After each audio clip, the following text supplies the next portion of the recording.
आलोक sir आप किस रूप में कर्नाटक में इस वक्त देख रहे हैं? देखिए राहुल, ये बात तो सही है कि बीजेपी बिल्कुल विन विन सिचुएशन में तो नहीं। आज हम लोग बैठ के ये नहीं कह सकते कि बीजेपी जीतने जा रही है, लेकिन हम ये भी नहीं कह सकते कि बीजेपी हारने जा रही है। अभी तक जो पोजीशन आप देखेंगे कि इस समय भारतीय जनता पार्टी ने हर संडे को एक अपना कैबिनेट मिनिस्टर, एक मिनिस्टर लॉन्च कर दिया कि हर संडे जाएगा कर्नाटक एक मिनिस्टर, और वो जा करके बीजेपी के लिए माहौल बनाएगा। दूसरा आप देखेंगे राहुल गांधी की जो भारत जोड़ो यात्रा है उसमें कर्नाटका में सबसे ज्यादा समय बिताया। यानी आप देखेंगे कर्नाटका को लेकर के चाहे कांग्रेस हो चाहे भारतीय जनता पार्टी हो, वो लूज नहीं करना चाहता।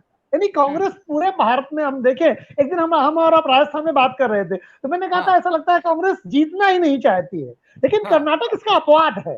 कर्नाटक में कांग्रेस जीतने के लिए प्रयासरत है। अब देखिए दो मॉडल आएंगे, या तो गुजरात मॉडल बीजेपी लागू करना चाहेगी, गुजरात जैसी स्थिति बने, यानी अपने बल पे बीजेपी जीते, लेकिन कांग्रेस चाहेगी कि वो हरियाणा मॉडल की तरफ जाए कि बगैर कोई नेतृत्व, क्योंकि कांग्रेस में नेतृत्व की समस्या है। वहां दो नेता लड़ रहे हैं, डीके शिवकुमार और सिद्धरामैया के बीच का, तो नेतृत्व को लेकर लड़ाई है। एक को अगर वो अपना नेता डिक्लेयर करते हैं तो दूसरा का वोट काटेगा, दूसरा वो कांग्रेस को नुकसान पहुंचाएगा। तो कांग्रेस ने हिमाचल में क्या किया था, कांग्रेस ने एक सामूहिक नेतृत्व रखा, जैसा कि बीजेपी बहुत बार करती है। उत्तर प्रदेश में भारतीय जनता पार्टी जब 2017 के चुनाव में गई थी तो योगी जी मुख्यमंत्री के कैंडिडेट नहीं थे, वो हर एक के कोने में धीरे, हर एक के कान में धीरे में बीजेपी में कहते जा रहे तुम्ही को चीफ मिनिस्टर बनाएंगे।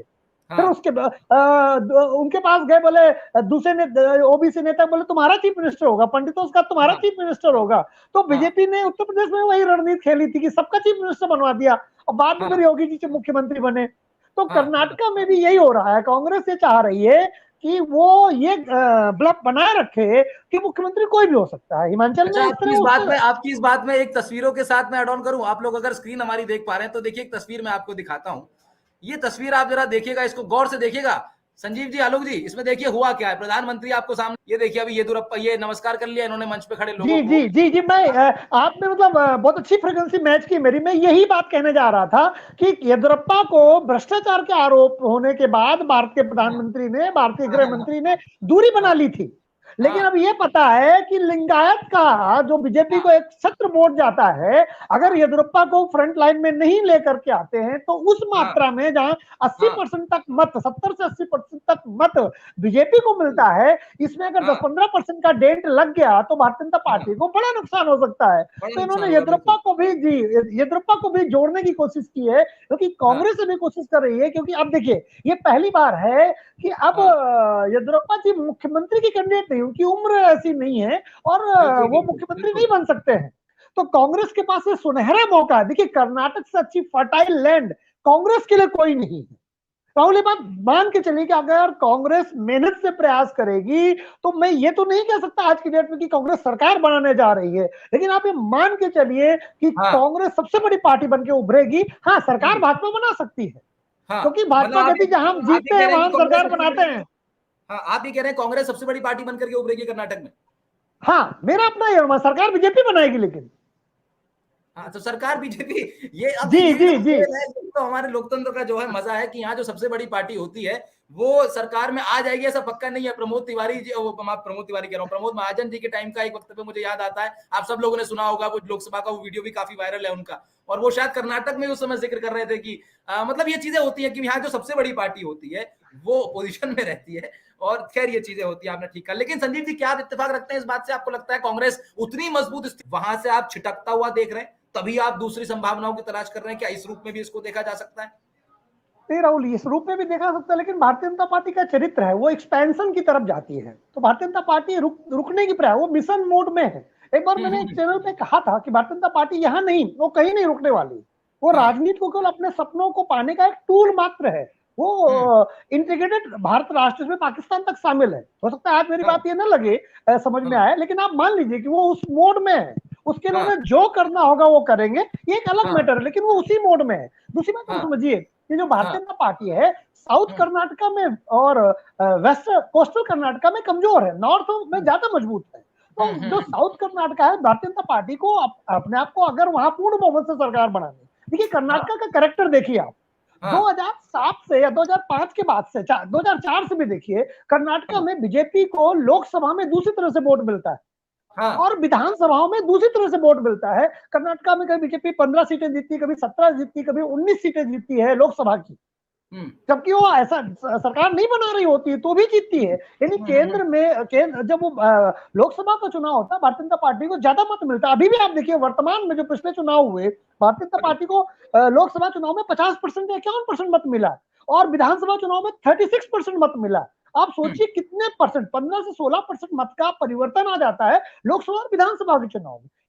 ये दो संकेत देता है। एक तो ये कि जो 15-16% मत है ये केवल मोदी का मत है जो कर्नाटका से लोकसभा चुनाव मिलता है। दूसरा एक ये संकेत और देता है राहुल कि क्या विधानसभा में यानी राज्य की लीडरशिप में भारतीय जनता पार्टी के पास उतने ताकतवर नेता नहीं है, क्योंकि जैसा कि अभी संजीव ने बताया कि लिंगायत वर्ग पर ही भाजपा की ज्यादा डिपेंडेंसी है, तो उतना ताकतवर उसके बाद राज्य नेतृत्व तो नहीं है। दो चीजें निकल के आ रही है। तो भारतीय जनता पार्टी क्या करने जा रही है, उत्तर प्रदेश का ये मॉडल वो लागू करने जा रही है कि एक वर्ग तो है ही उसके साथ, लेकिन दूसरा वर्ग भी जुड़े, और अगर थोड़ा बहुत एक वर्ग छिटक जाए लिंगायत येदियुरप्पा की वजह से, तो दूसरे वर्ग से कंपनसेट हो जाए। भारतीय जनता पार्टी ये चाह रही है कि अब बहुत हुआ, अब हम जुगाड़ से चुनाव नहीं जीतेंगे, यानी सबसे बड़ी पार्टी भी बने या पूर्ण बहुमत से सरकार बने।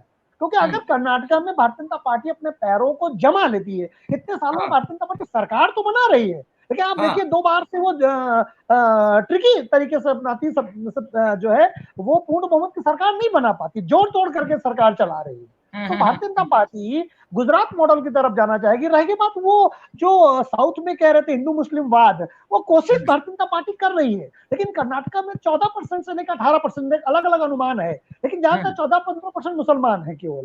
तो अगर हिंदू मुस्लिम हो जाए तो बीजेपी तो झंडे गाड़ देगी। फिर बताइए उत्तर प्रदेश में हुआ ना थोड़ा बहुत हिंदू मुस्लिम। और ये तो पहले से आलोक सर, ये तो पहले भी बात आई है ना कई बार कि भाई कर्नाटक जो है साउथ का उत्तर प्रदेश है। जी जी जी बना दिया जी। तो साउथ के उत्तर प्रदेश में हिंदू मुस्लिम अगर उस तरह से चल रहा होता तो फिर तो बीजेपी 300 प्लस गई थी उत्तर प्रदेश में। तो कर्नाटका में बीजेपी अगर हिंदू मुस्लिम हो जाए अच्छी तरीके से, थोड़ा ढंग से, तो बीजेपी तो द्वितीय बहुमत ले आएगी। 14% मत तो मुसलमानों का है। इसका मतलब है कि भारतीय जनता पार्टी ये कोशिश कर रही है कि हिंदू वर्सेस मुस्लिम हो जाए, लेकिन मुझे उस समाज में हिंदू वर्सेस मुस्लिम होता हुआ नहीं दिखाई दे रहा है। लेकिन भारतीय जनता पार्टी फिर कर क्यों रही है, प्रश्न ये आता राहुल। कर ये रही है कि थोड़ा बहुत मत भी अगर हिंदू वर्सेस मुस्लिम में मिल जाएगा तो वो पूर्ण बहुमत की सरकार बना लेगी। वो जानती है कि अभी कर्नाटका में उस तरह से हिंदू वर्सेस मुस्लिम नहीं हो पा रहा है, जैसा कि उत्तर प्रदेश में हुआ, जैसा कि गुजरात में हुआ। तभी मैंने कहा कि बीजेपी कोशिश कर रही है कि वो गुजरात मॉडल लेकर के आए, यानी हिंदू वर्सेस मुस्लिम पर वोट रहे और उसमें जो तड़का लगे दाल का वो विकास का लग जाए, हिंदुत्व प्लस डेवलपमेंट। ये एक प्रयास है भारतीय जनता पार्टी का और अभी तक तो सफल रही है। लेकिन जब से नॉर्थ ईस्ट में ईसाई बहुल राज्यों में भारतीय जनता पार्टी जीतने लगी है, जीती है, उसके बाद भारतीय जनता पार्टी की रणनीति में आप अगर देखें तो बहुत बड़ा परिवर्तन आता है कि वो केवल और केवल हिंदुत्व नहीं खेल रही है, लोकल आधार पर भी बहुत सारे मुद्दों को लेकर के आती है और लोगों के दिलों तक छूती है उनको। जी, इसमें आलोक सर एक महत्वपूर्ण बात ये भी होगी देखने वाली कि इसमें अपने को कर्नाटक का जो कर्नाटका के में रिच स्टेट है और लगभग हर पॉलिटिक्स में करप्ट लीडर है और हर पार्टी के नेताओं की कलई खुल चुकी है, कभी बीजेपी की, कभी कांग्रेस की। जी जी। तो इसलिए जब सारे लोग उसी तरह के हैं तो जनता को जब करप्ट ही चुनना है तो corruption with the minus into minus is equal two plus. बाकी एक लीडर भी है ना आलोक, ये भी तो देखिए कि मोदी जैसा एक लीडर भी है जो सबको सबक सिखा देता है टाइम आने पे, ये भी एक चीज है। और नहीं, लेकिन उसमें एक बात ये भी है कि अभी अमित शाह जी इसमें जा रहे थे तो निरमा वाला पाउडर आ गया था कि बीजेपी के पास एक ऐसा पाउडर है कि वो बीजेपी के पास आ जाओ तो धुल के साफ कर देती, फिर कोई करप्ट नहीं रह जाता। अब देखिए मोदी जी सब और ईडी सब पे कार्रवाई कर रही है, लेकिन ऐसे सैकड़ों नाम भारतीय जनता पार्टी में भी हो सकते हैं अगर वो पता करे जो करप्ट हो गए, लेकिन उनमें तो कार्रवाई नहीं हो रही है। अगर 125 छापे पड़ रहे हैं तो उसमें से 120 तो विपक्ष में ही पड़ रहे हैं, ऐसा विपक्ष आरोप भी लगाता है। बीजेपी का वोटर इसको गंभीरता से लेगा इस विषय को कि बायसनेस हो रही है, पक्षपात हो रहा है। नहीं बीजेपी का नहीं, देखो जनता चाहती कि जब तुम सत्ता में आना तब तुम करना। अभी एक तरफा ही सही, लेकिन 50% लोगों पर तो कार्रवाई हो रही है। आप देखेंगे भारत का जो विपक्ष वही तो कह रहा कि ये ना करो, अंडरस्टैंडिंग थी कि हम सत्ता में आए तो तुम हमें ना छुओ, तुम सत्ता में आओगे तो हम तुम्हें तुम्हारे करप्शन के मैटर में यूनिटी थी। अब बीजेपी कह रहे जब हम सत्ता में ना आए, विपक्ष में ना आए, तब तो हमको घेर लेना। तो मोदी जी अपने नेताओं से कह रहे बेटा तुम करप्शन करना हो तो करो, हम आप जब तक हम है भैया नहीं कुछ करेंगे, विपक्ष वाला आएगा तुमको जेल भेजेगा। बीजेपी इस बात के लिए कतई तैयार नहीं है कि हम अगर विपक्ष में बैठेंगे तो हम किसी नेता की रक्षा करेंगे, बेटा अगर तुम कर रहे हो तो तुम जेल जाना। तो लेकिन इससे जनता को फायदा, अभी बीजेपी सत्ता में है तो विपक्ष के लोग जेल जा रहे हैं, अभी विपक्ष जब सत्ता में आ तो बीजेपी के लोग जो जेल जाएंगे, कुल मिला के भ्रष्ट आदमी तो जेल जाए। ये एक संकेत है कि भारतीय जनता पार्टी भ्रष्टाचार के मैटर पर उस तरह से सबको एज नहीं दे रही है जैसा कि दूसरे लोग नेता लोग या उसके पहले दल किया करते थे।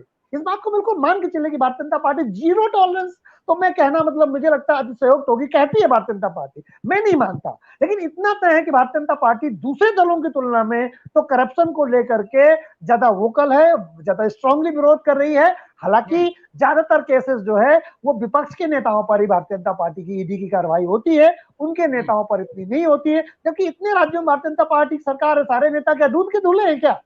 एक सामान्य सा आंकड़ा मैं बता दूं, छोटा सा, आप लोग की जानकारी में भी ऑलरेडी है ये, 2004 से लेकर 2014 तक 112 बार ईडी ने रेड करी, 2014 से 2023 तक 3000 पार हो गया ईडी की रेड का आंकड़ा, जिसमें से 95% बार विपक्ष के नेताओं को ही घेरा गया है। संजीव सर, आपने आलोक सर की बात सुनी जो उन्होंने बीजेपी का सिर्फ उत्तर तक और हिंदी बेल्ट तक ही सीमित नहीं है, जिस तरह संजीव जी बता रहे हैं, वो दक्षिण में भी जो उनके प्रति जो उनका समर्थन है, उनके प्रति एक तरीके से फैन फॉलोइंग कह लीजिए उसको, या उनके व्यक्तित्व के प्रति एक्साइटमेंट कह लीजिए लोगों के बीच में, वो है। तो लेकिन कर्नाटक जो है 2024 के लिहाज से कितना महत्वपूर्ण है आलोक सर? 2024 के लिहाज से कोई महत्वपूर्ण है, बीजेपी को साथ ज्यादा सीटें मिलेंगी, उसमें कोई डाउट ही टेंडेंसी है। 24 नहीं, विधानसभा में क्या इंपॉर्टेंट है उसका महत्व है, लेकिन मुझे लगता है 24 में, क्योंकि वहां 24 में मोदी जी से लड़ाई है और मोदी जी वर्सेस राहुल गांधी होगा तो कर्नाटक का वोट हमने बताया ना 16% का अंतर आता है। इतना बड़ा अंतर किसी राज्य में शायद ना हो, क्योंकि मैंने राज्यवार ये अंतर नहीं देखा है कि दिल्ली में अरविंद केजरीवाल को कितने वोट मिलती है, बीजेपी कितने मिलते हैं विधानसभा में, और लोकसभा में कितने % का अंतर आता है। और दिल्ली बहुत छोटा 1.5 करोड़ की आबादी है। कर्नाटक जितने बड़े राज्य में 16% का 17% का अंतर आ जाता है, 51% या 52% वोट मिलता है, इधर मिलता है 36%।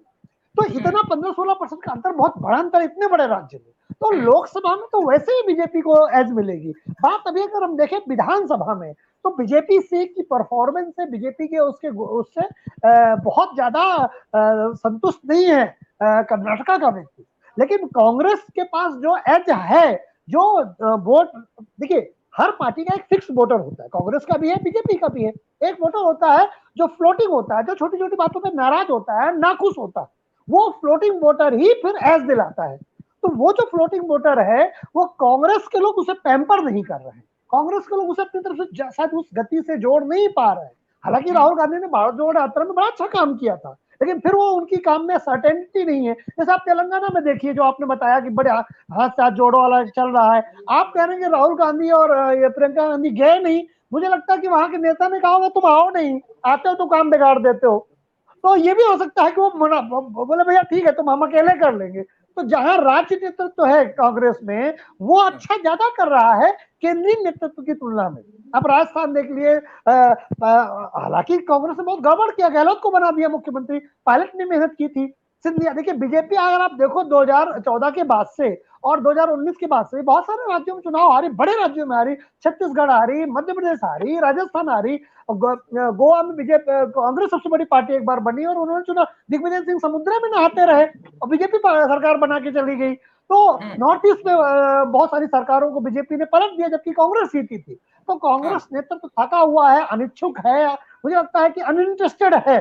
लेकिन कर्नाटका में अगर थोड़ा भी कांग्रेस प्लान करके करे तो चाहे मोदी चाहती यात्रा कर ले और बहुत बढ़िया टीम बना ले, सब कुछ तो था ना, एमपी हार गए थे, राजस्थान हार गए थे और छत्तीसगढ़ हार गए थे, बड़े राज्य बीजेपी हार गई थी, यही टीम था, यही नरेंद्र मोदी थे, यही इनकी सारी व्यवस्थाएं थी, यही काडर था, फिर क्यों इन 3 बड़े राज्यों में हार गए थे? क्योंकि कांग्रेस ने थोड़ा अच्छा काम कर लिया और केंद्रीय नेतृत्व ने नहीं किया था। राज्य में सिंधिया जी ने किया था और बघेल जी ने किया था और इधर सचिन पायलट ने किया था, केंद्रीय नेतृत्व तो लड़ा ही नहीं था और राज्य नेतृत्व ने नरेंद्र मोदी के लीडरशिप को हरा दिया था। तो ऐसा नहीं है कि बीजेपी अजय हो गई, कोई भी खड़ा हो जाए, मोदी जी खड़े हो जाएंगे तो जीत ही जाएंगे। लेकिन जब आप लड़ेंगे ही नहीं और फिर मोदी जी की परफॉर्मेंस हो, थोड़ा सा काम हो, थोड़ी सी चीजें जुड़ जाती है, तो फिर बीजेपी अजय दिखने लगती है। हालांकि उतनी अजय भारतीय जनता पार्टी नहीं है जितनी अजय एक समय कांग्रेस हुआ करती थी। हाँ, लेकिन अगर कांग्रेस इसी तरह से काम करती रही तो आने वाले एक 5 से 10 सालों के अंदर मुझे लगता है कि भारतीय जनता पार्टी अपने पीक पर होगी और वो फिर कांग्रेस का स्थान लेगी। संजीव सर, आपने सुना कांग्रेस कैसा परफॉर्म करने वाली है आने वाले कर्नाटक विधानसभा चुनावों में? मुझे लगता है कि कांग्रेस अच्छा परफॉर्म करेगी। अगर राहुल गांधी नहीं जाते तो और अच्छा करेगी। वो तो जान कुछ ऐसा बोल देते हैं कि गड़बड़ा ही जाता है। लेकिन मेरा अपना मानना है कि देखिए 2024 में कर्नाटक में बीजेपी बहुत बेहतरीन करेगी। लोकसभा चुनाव में वो पिछले 10-15 सालों से दिखाई दे रहा है। जहां मोदी जी को चुनने की बात होती है, कर्नाटक बिल्कुल वन साइडेड जाता है या बहुत अच्छी तरह से उनकी तरफ जाता है। और जो विधानसभा में है, बीजेपी में भी बहुत गुटबाजी है और हर पार्टी में होती है। देखिए, गुटबाजी किस पार्टी में नहीं, ओवरऑल हम जीतते और हारते इन्हीं सारे कारणों से हैं। तो वो कोई ऐसी बात नहीं, गुटबाजी नहीं होती तो जीत जाते, या गुटबाजी है तो हार गए, ये तो सब बाद में हम इंट्रोस्पेक्ट करते हैं। कांग्रेस के अंदर गुटबाजी की वजह से वो हारती है और जीतती है, और बीजेपी भी है। इन चीजों के साथ साथ आप एक क्या वोटर को ओवरऑल क्या समझाते हैं। देखिए, येदियुरप्पा को पुचकारने लगे ना, एक समय तो साइड लाइन थे, लेकिन येदियुरप्पा को पुचकारने लगे कि चलो ठीक है, अब इनको मैनेज कर लेते। तो बीजेपी अपनी गलतियों से जल्दी सीखती है और कांग्रेस सीखती ही नहीं है। पिछले मुझे लगता है कि 8-10 सालों में कांग्रेस को तो ये है कि बिल्ली के भाग से छीका टूट जाए, जहां जनता का मन जिता दे। कांग्रेस बहुत ज्यादा प्रयास नहीं करती है, थोड़ा बहुत दिखती है तो स्टेट लीडरशिप लोकल में, चाहे मध्य प्रदेश हो, चाहे छत्तीसगढ़ हो, चाहे राजस्थान, अब कर्नाटका, अगर स्टेट लीडरशिप में कुमार जी और जो दूसरे कांग्रेस के नेता हैं, मैं नाम भूल रहा हूँ, तो अगर वो दोनों, हाँ सिद्धरामैया, अगर वो दोनों मिल जाए तो आप मान के चलिए कि बीजेपी के लिए मुश्किलें खड़ी हो सकती हैं। लेकिन अगर वो दोनों तैयार नहीं, दोनों ने, क्योंकि देखिए सिद्धरामैया बाहर के हैं, जेडीयू से आए थे संभवतः, और कुमार जी जो है खाटी नेता है कांग्रेस के, तो वो कहते हैं हम क्यों एडजस्ट करें। तो दो लोगों की ईगो में कांग्रेस टकरा रही है। भारतीय जनता पार्टी में भी ऐसे टकराहट है। तो ओवरऑल जो विजेता होता है वही माना जाता है उसने गलतियां कम की हैं। गुटबाजियां हर पार्टी में होती है, कोई ऐसी पार्टी नहीं है जिसमें गुटबाजी ना हो, हर पार्टी गुटबाजी से ग्रस्त है राहुल। लेकिन कुल मिला के ये है कि जो एक, मैं क्योंकि टीचिंग फील्ड से जुड़ा हूं, बच्चों को पढ़ाता हूं, तो एक एग्जांपल बताता हूं, शायद हमारे दर्शकों को बात समझ में ज्यादा आसानी से आ जाएगी। दो बच्चे एक साथ हैं, एवरेज बिल्कुल नेक टू नेक नंबर लाने वाले होते हैं, और एक बच्चा थोड़ा ज्यादा होशियार भी होता है, लेकिन एग्जाम के 15 दिन पहले जो थोड़ा ज्यादा होशियार बच्चा है वो पढ़ने बंद कर दे, और जो थोड़ा कमजोर है वो और ज्यादा रिवीजन में और ज्यादा अपनी पूरी ताकत झोंक दे। तो जो कमजोर वाला होता है वो नंबर ज्यादा ले आता है। तो भारतीय जनता पार्टी वो कमजोर बच्चा है जो एग्जाम के पहले बहुत ज्यादा पढ़ाई करता है, और कांग्रेस एक ऐसा स्टूडेंट है जो अच्छा होता साल भर, वो अच्छा पढ़े, लेकिन आखिरी के 15 दिन वो रिवीजन ही नहीं करता, तो नंबर कम आ जाते हैं। तो कांग्रेस को अपने राहुल एक बात जी और, जी जी बीजेपी की नजर जेडीएस पे भी बनी रहेगी इलेक्शन के पहले से लेकर इलेक्शन के बाद। बीजेपी की नजर कांग्रेस और जेडीएस दोनों पर रहेगी, तोड़ लेगी अगर नहीं बनेगा तो काम, ठीक है। लेकिन मुझे ऐसा लगता है कि कांग्रेस अच्छी फाइट फिर भी देगी। जनता बीजेपी से कुछ नाराज है, स्टेट लीडरशिप से, केंद्र से नहीं, मोदी से नहीं, लेकिन स्टेट लीडरशिप की नाराजगी है। भारतीय जनता पार्टी ये समझ चुकी है, इसीलिए वो सारा फोकस अब केंद्रीय नेतृत्व की तरफ शिफ्ट करना चाहती है कि 2024 में चुनाव है, उसका लाभ क्यों ना हम 23 वाले चुनाव में भी ले लें, राज्य चुनाव में भी वो केंद्र की चुनाव की तरह लड़ना चाहती है। देखिए, बीजेपी की हम बहुत सारी कमियां, कोई भी राजनीतिक दल कभी पूरा अच्छा नहीं हो सकता, लेकिन भारतीय जनता पार्टी की बहुत सारी अच्छाइयां भी तो हैं। अभी नॉर्थ ईस्ट जीता उसने, आप सोचिए कि अभी तक ये बीजेपी कहा जाता था हिंदुओं की पार्टी, सर माइनॉरिटी बहुल राज्यों में उसे सरकार बना ली। तो बहुत बेहतरीन प्रयास करते हैं, जहां वो हारते हैं वहां अपनी कमियों को इंट्रोस्पेक्ट करते हैं, फिर दोबारा चीजें ठीक करते हैं। बीजेपी कहते हैं हम तो चुनाव हारते नहीं कभी, ये तो जीतते हैं तो सबक लेते हैं। अब देखिए उनका कॉन्फिडेंस, हारने को हारना कहते ही नहीं, वो कहते हैं हम तो इंट्रोस्पेक्ट करते हैं कि भाई क्या गलती की हमने, ये तो हम जीतते हैं या हम सीखते हैं, इनकी टैगलाइन है। तो Congress after all politics is also considered as a profession, कम से कम बीजेपी जो है इस बात को सिद्ध कर रही है। नहीं, बिल्कुल बिल्कुल हाईली प्रोफेशनल, बिल्कुल बीजेपी ने पार्ट टाइम राजनीति का तो दौर ही खत्म कर दिया है। वो कह रहे हैं या तो 24x7x 365, नहीं तो घर बैठो। हम मेघालय सबसे बड़ा एग्जांपल है। आप देखिए कॉन्ट्रैक्ट संगमा के खिलाफ चुनाव लड़े और इलेक्शन होने के बाद उन्हीं के साथ मिलकर सरकार बना ली। चलिए अब इन्हीं